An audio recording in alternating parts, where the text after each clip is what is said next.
Sorry, jyst sa'i beth rili siarad amdano fe. Fi jyst moyn cael bywyd fel mae pawb ddim yn becso amdano fi. Fi wedi torri gyda dannedd fi. Fi cael injuries fel ar pen. Fi wedi torri braich.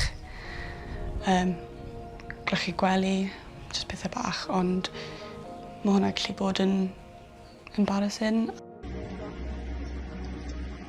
Oedd rhaid i fi mynd yn private achos oedd NHS ddim yn helpu, ond dylen ni ddim wedi angen talu i cael y support na. Shwt ti'n gweld y ddyfodol di gyda epilepsi? Fi'n becso beth sy'n mynd i digwydd nesaf.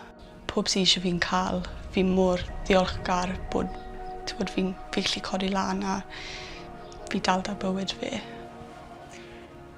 So hwnna siŵr o fod yn rhywbeth ti'n poeni amdano trwy'r amser wedyn?